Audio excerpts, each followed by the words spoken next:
I think.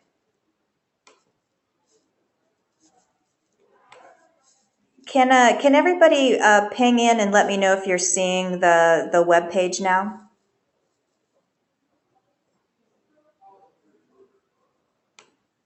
I guess we can use the chat.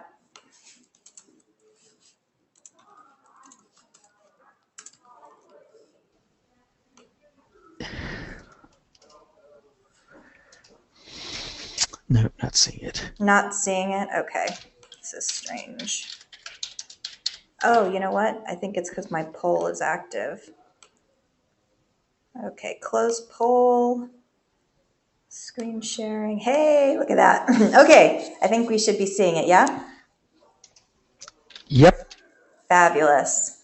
Okay, great. So I just posted this post here called 8 Things About Super Bowl 48.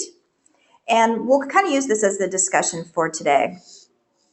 I think, it was, at least in my opinion, and, I'd love folks to chime in as well. It was definitely one of those years where I think because we saw so many of the ads in advance, we also saw a little bit of how brands wanted us to perceive their ad and perceive their message in advance. So, I think a lot of people were able to form opinions even before the, Sunday night happened. And so a lot of this is really a reaction to the things that happened in advance. And, one of the things that we absolutely saw happen was the Budweiser leaking of their spot. So the Puppy Love spot came out with all the behind the scenes, and everyone obviously loves puppies and the Clydesdales, and it was such a cute story. And the whole thing just really blew up. And as of now, they actually have 48 million views of the ad on YouTube. I think the other thing they did that was really smart is they fleshed out the campaign by creating a Twitter handle for the puppy. So Budweiser Puppy got his own Twitter handle and started doing funny things like this Vine video that we're showing. And so clearly they planned a lot of this in advance and really thought about how it was going to turn into hopefully a viral loop for the spot. But, again, everyone loves puppies and the Clydesdales are awesome. And, I think the moral of the story, and this is something that's been coming up recently, is that Budweiser and their agency in both this spot as well as the veteran coming home spot, they just really told us a story. It wasn't just a funny spot. It wasn't just a punchline. It really had a narrative to it. And yeah, they were both a little sappy and they made you cry, but that's, the hallmark of good storytelling. And so I think if we take anything away from the success of Budweiser in the Super Bowl, it's that they did an amazing job at telling a story and getting us to care about a narrative. And that's what made us care about the characters in the spots themselves. Anybody want to comment on Budweiser or any thoughts about how they leaked the spot or created the Twitter Yeah. components? Yeah, you want in? Yeah, go ahead. Yeah, no. Or maybe not. Okay. Anybody else want to comment on Budweiser? Okay, so let's move on to the next topic, which is really this idea of leaking spots in general. I know, a few years ago, it was absolutely unheard of that someone would leak their spot. It was this idea that we were going to give away the big reveal, and that it was going to be some amazing way that people had to watch the game just because they wanted to watch the ads. And then suddenly, people realize, you know what, if people are going to watch the spot as many times as they can if they like it, so let's just put it out on YouTube and get views of it. And I think originally part of it was leaking the trailer or leaking bits about the spot that would make people want to watch it. But now, people are just leaking the full on thing. And I think this year we saw almost every single one of the spots were leaked. ahead of time. And, I think in the case of like Budweiser with the puppy, a lot of those views that they generated happened before the game night. So I think they had something like 38 million views going into the game. And then since then, they've added another 10 million. There's an interesting article that I've linked to here from CBS News saying that leaking the ads are actually a big win for Google, which totally makes sense because if you think about it, people are talking about, hey, did you see that spot? Did you see the commercial with the puppy? They're immediately going to go to Google and search for it, go to YouTube and search for it. So it's creating a lot more activity on those platforms in advance. So, I don't know what you guys think, but I'm definitely a big proponent of the leaking, and would love to hear what you guys think as well. So if someone wants to comment, I think if you just hit me up in the chat, then I'll unmute your mic specifically so that we don't inundate people with background noise. So does anybody want to comment on the leaking? Whether or not you are a fan of it, against it, any thoughts in general, feel free to chime in.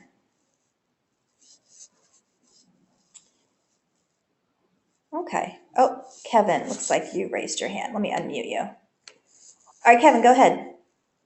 Yes, I just kind of agree with the Budweiser. I think it works for some of them, some of the companies pretty well, especially with the hashtag and how they kind of just kept things rolling with it. So it could be interesting, and also with the Seinfeld spot, that was kind of a unique way.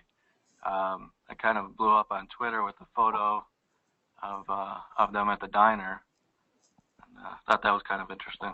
Yeah, that's a great point. Absolutely. I think, the tease is still an incredibly valid form of leaking. I think the Seinfeld was a great idea because everyone was expecting, something big. What is it? Are they, doing a reunion? And it sure made us pay attention when they did come on air because we didn't know what was going to happen, but we anticipated it. I totally agree with your comment. Lupin, it looks like you have a comment too. I'm going to go ahead and unmute you and let us know what you think about the leaking. Yes, hi there. I was just going to say, nonetheless, we sort of saw choreographed leaks with GoDaddy in past years, where the campaign might have actually had a version that was, if you like, the equivalent of a leak that came out before the big night. This year, though, I saw the leaks as being sort of the first-year advantage. I'm not sure how much attention might be given to leaks in the future going forward. That's an interesting point. Go. Oh, keep going. Okay, so just to say, because it takes away of the actual excitement of watching the campaigns run on the actual Super Bowl broadcast. Yeah, it's funny that you say that because I think if you remember, the Budweiser puppy spot didn't air until the fourth quarter. And at my Super Bowl party, we had all seen the spot and we were all, ready to see it live. And, we're sitting around and keep saying to ourselves, wait a minute, where's the puppy? Well, how come we haven't seen the puppy? So it's funny. There was almost an anticipation for seeing it on air, even though we'd already watched it, 20 times. But that's an interesting dynamic. I think, a lot of it's really driven by the brand's point of view. And ever since I think it was the Volkswagen Darth Vader, when they generated all those views before the game, a lot of brands get jealous, and they think, well, gosh, if we leak ahead of time, then we have a better shot of amassing the most views. And that's actually a topic that we'll go to in a minute. The metric of success, is YouTube video views the way to determine that a brand was successful, or is it the ad meter? So we'll talk about that in a minute. But thanks, you guys, for chiming in. Let's keep the participation going. I like it.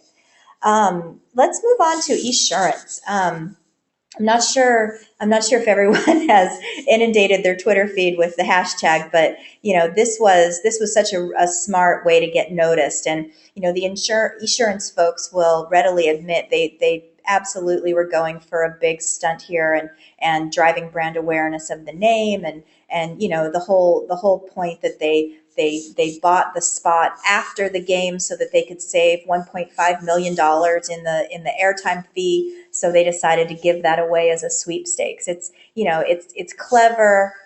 It's not terribly original, but it absolutely got noticed, and it caused them to have a huge influx of tweets mentioning the hashtag when the spot aired. They've continuously been in trending topics since the spot aired. And I believe tonight is the giveaway. And I think if I remember hearing it correctly, someone can chime in and let me know if I'm right or wrong. But I think they're going to be unveiling it on one of the late night shows like Kimmel or Fallon. But really smart, really clever, and I think we all participated. The thing that I thought was interesting is as quickly as the Esurance Save 30 hashtag started trending, all the opportunists started coming out of the woodwork too. And you can see the people who have set up Twitter accounts that mention it and say, retweet this to win and follow us to win. And so, the full force of Twitter definitely has come to bear to boost this up. But again, I thought it was really a smart stunt for them. Anybody else have thoughts on the Esurance thing, or anybody get spammed yet because they've been tweeting it? Feel free to raise your hand and I'll unmute you. All right, let's go on. So let's go on to the topic about measurement, how we measure success. So the traditional measure of success for their Super Bowl has always been the USA Today Ad Meter rankings, and there was a partnership with USA Today and Facebook a few years ago where they tried to incorporate the social media element into the ad meter, and I think that process got a little confusing because a lot of it was based on votes that the ad was getting via brands' Facebook pages, and of course a lot of brands were buying sponsored posts to get the message in front of their fans. And so it was kind of a mathematical equation that if you had more fans on Facebook and you were able to reach them with prompts to vote, then your spot would actually win the ad meter, just purely based on the number of fans that were clicking over to vote. So, I think we've branched out a little bit, and some folks like to measure hashtags, instances of a hashtag being used. Some folks like to measure the video views. Some folks look for share of voice. So, it's funny that what was thought was such a tried and true method of measuring who won the Super Bowl is actually kind of all squidgy now. So I don't know if anyone wants to chime in on ways that either their agency, their brand, or in general that they think we should focus on in terms of KPIs for Super Bowl real-time marketing in the age of social media. Feel free to raise your hand and I'll unmute you if you have a thought on that.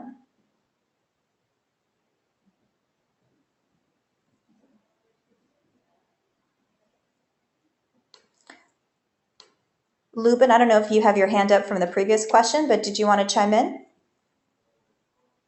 I'm just finding that we still are a bit early in terms of understanding this.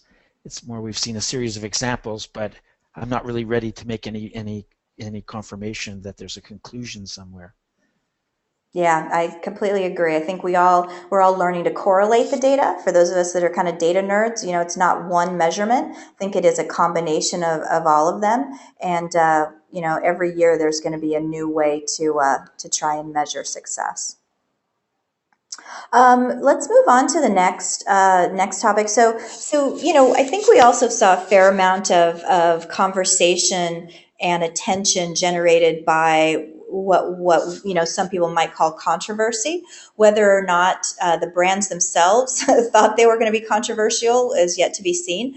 But I think a lot of it started early with Goldie Blocks, and if you remember, Goldie Blocks aired their spot as a result of winning Intuit's small business contest. But Goldie Blocks, really gained some attention a few months back because they put together this amazing video of girls creating this awesome, mousetrap, and the whole thing was set to a Beastie Boys song.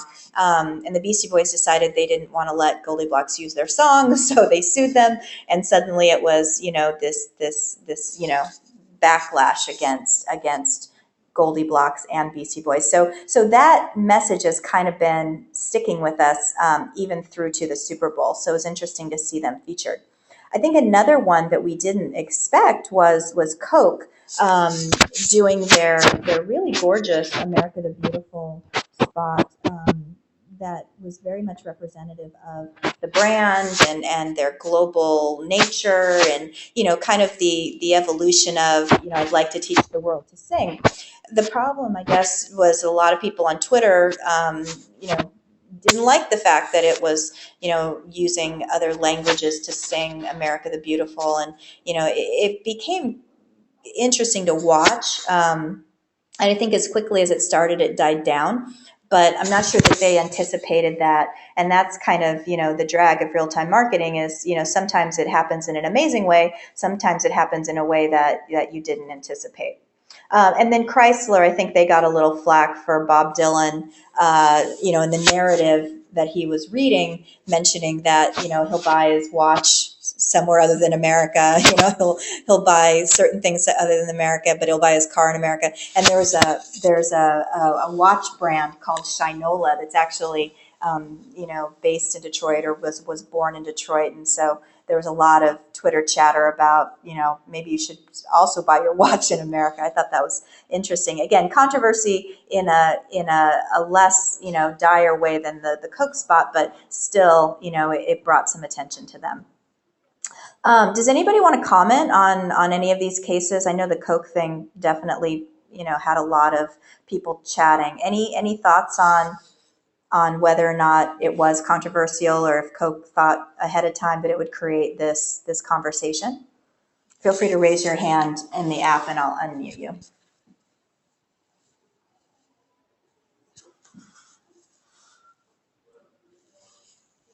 Okay, let's keep going. Oh, so this is the I guess the most fun part of the recap, and this started coming up, I think, mostly either late Sunday night or Monday morning. I think everyone has heard about this guy Jamie Casino. If you haven't, feel free to click through and watch the video. It's about 2 minutes long, but it's hilarious. So this guy in Georgia, Savannah, Georgia, decided to buy out all 2 minutes of his local station, affiliate station's local advertising time. So, the spots are all national, but the local stations also get a certain amount of local airtime that they can sell, obviously locally. And so Jamie, who's a successful lawyer, private lawyer in the area, decided to produce a spot that would highlight,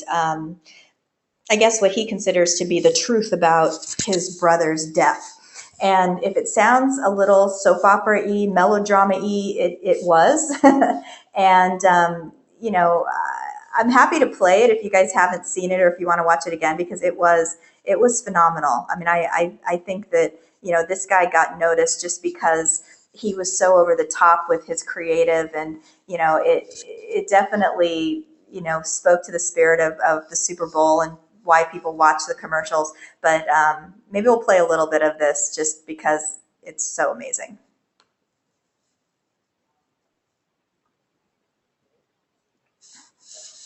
I'm Jamie Casino. You may have seen some of my personal injury commercials on TV. I wasn't always a personal injury lawyer. I once was a notorious criminal defense lawyer who was employed by some of the most cold-hearted villains. My art brought me great wealth until one day my little brother Michael and his friend were 2 of 4 people whose lives were taken. Your brother was involved in a situation last night. You were shot. He didn't make it. After the tragedy, our chief of police deceived you to make it look like the police department had lost control. No innocent people were targeted. Daddy, what do you do when you go to work? At some point, a man must ask why God created him.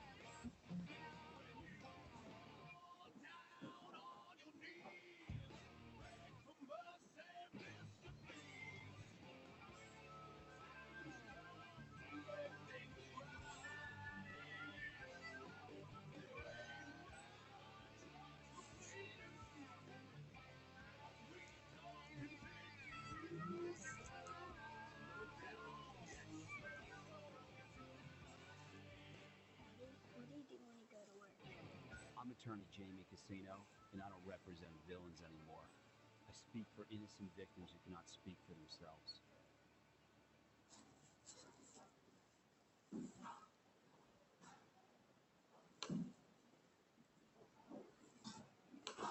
So yeah, so that definitely got a lot of people talking, I think, because it was just so over the top, and the soundtrack he used and all that great stuff. So I think we'll probably see a lot more from this guy, and I wouldn't be surprised if we see some brands and maybe some SNL skits come out of making parodies of it. But I think again, you think about real time marketing. This guy came out of nowhere and dominated a couple days worth of conversation. So it's very interesting. The last couple of things we're going to talk about are really things that happened that we kind of knew were going to happen, but it's just the way that they addressed it. So I think we all knew that the halftime show was going to be sponsored by Pepsi. They had the Beyonce show last year that was so successful, and everyone was kind of wondering, what's Bruno Mars going to do, and who is Bruno Mars, and once again, Pepsi did a really big push to get people hyped for halftime. I think was one of their hashtags that they used. And so I was very curious to see what they were going to come out with for the game. And what they did, similar to what they did last year, which is create a spot that was really more of an intro leading up to the halftime show starting. But this one was clearly something that was meant to be very artistic and was rooted in love for the city of New York. And I think this was one of the best spots just because it was so beautifully done, and it was such a perfect seamless introduction to the show itself. So I'm just going to play this just because I thought it was amazing.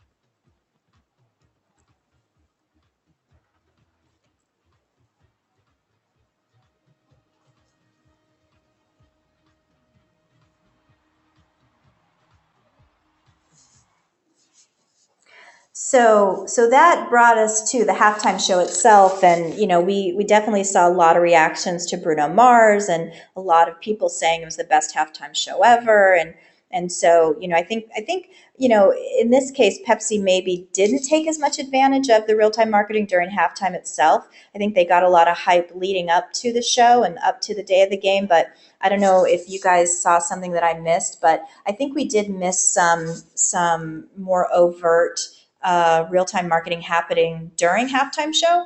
But that might have just been a strategy on their part to really make it all about the lead up to the show, and then just let people enjoy the game.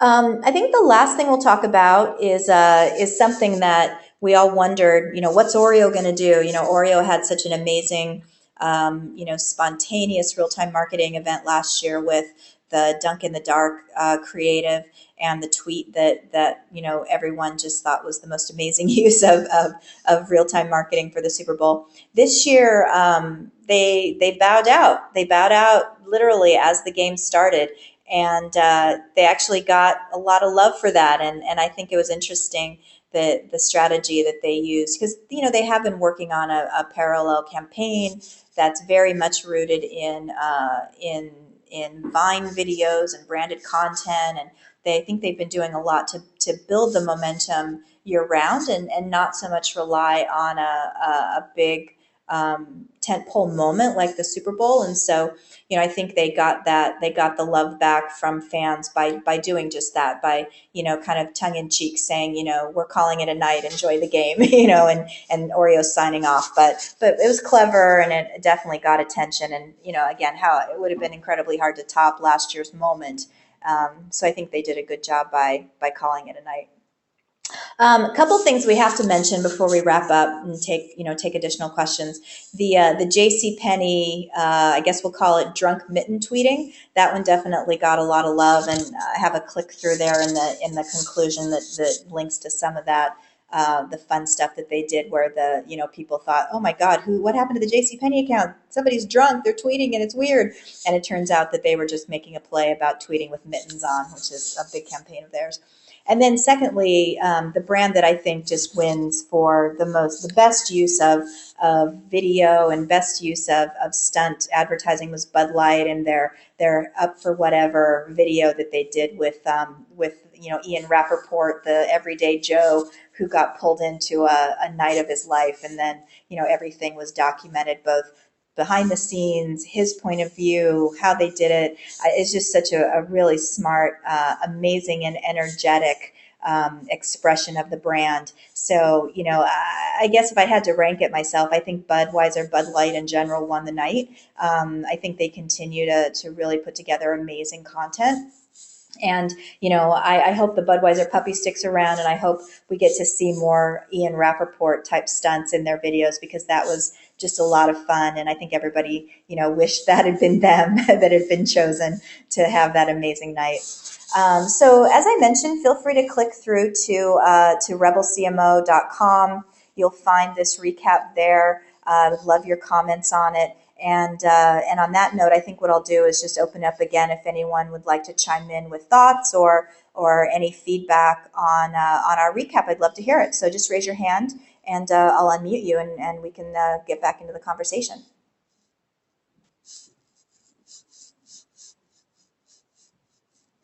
All right.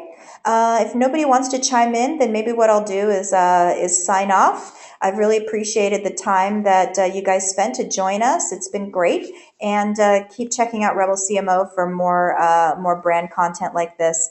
We've had fun building the site up, and obviously using the RebelMouse platform to do it. So looking forward to having lots of folks interact with more of our content. Thanks, guys, and enjoy the rest of your day. Talk to you later.